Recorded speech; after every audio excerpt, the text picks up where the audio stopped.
क्या कभी आपने खुद से कहा है कि मैं कर सकता हूँ, अगर वो कर सकते हैं तो मैं क्यों नहीं, मैं भी कर सकता हूँ, कुछ असंभव नहीं। ऐसी सोच रखकर मुझे अपने लक्ष्य को हासिल करना बखूबी आता है। तो मुबारक है आपको, क्योंकि आप स्पिरिचुअल क्वेश्चन के मालिक हैं।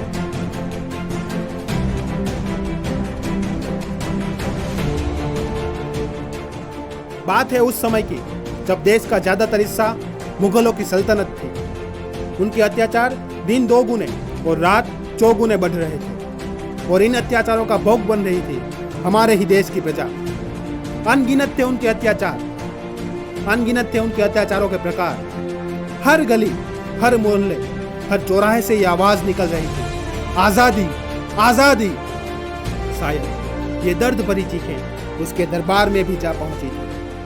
तभी 19 फरवरी 1630 में जन्म हुआ वीर छत्रपति शिवाजी महाराज का, जिनकी माता थी जीजाबाई और पिता थे शाहजी भोसले। बचपन में ही माता जीजाबाई से शूरवीरता और राजनैतिकता जैसे अद्वितीय गुणों को हासिल कर लिया। महाभारत और रामायण शास्त्रों का अभ्यास भी बचपन में ही कर लिया। उनके जीवन का बस एक ही लक्ष्य था, स्वराज।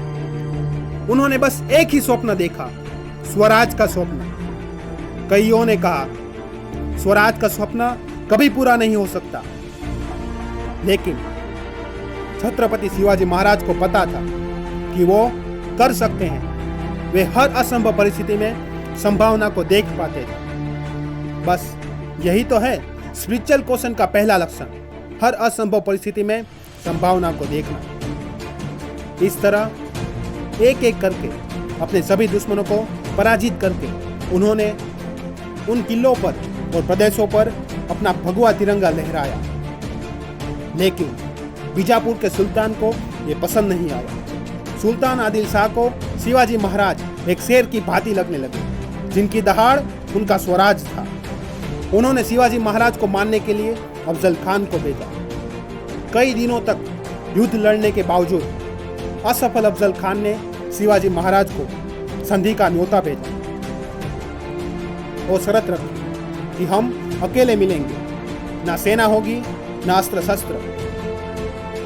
लेकिन छत्रपति शिवाजी महाराज अफजल खान जैसे दगाबाजों को अच्छी तरह से पहचानते थे। और यही तो है स्पिरिचुअल क्वेश्चन का दूसरा लक्षण, स्वजागरूकता। वे लोग हर स्थान, हर व्यक्ति और हर संजोग का 100% पूरा अनुमान लगा सकते हैं। शिवाजी महाराज ने भी एक लोहे का कवच पहना और फिर मिलने गए।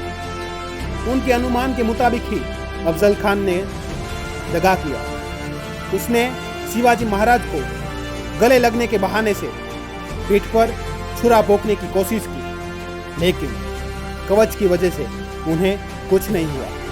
अब वार करने की बारी थी शिवाजी महाराज की। उन्होंने हाथ से सिंह नख निकाला और अफजल खान का पेट चीर डाला। ऐसी कई रुकावटों को पार करके उन्होंने स्वराज स्थापित किया। उन्हीं से प्रेरणा को प्राप्त करके आपको भी खुद से कहना होगा कि मैं कर सकता हूं, अगर वो कर सकते हैं तो मैं क्यों नहीं, मैं भी कर सकता हूं, कुछ असंभव नहीं।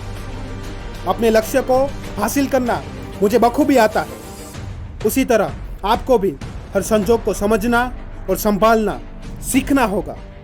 आपको स्वजागरूक रहना होगा, एक लेजेंड की तरह।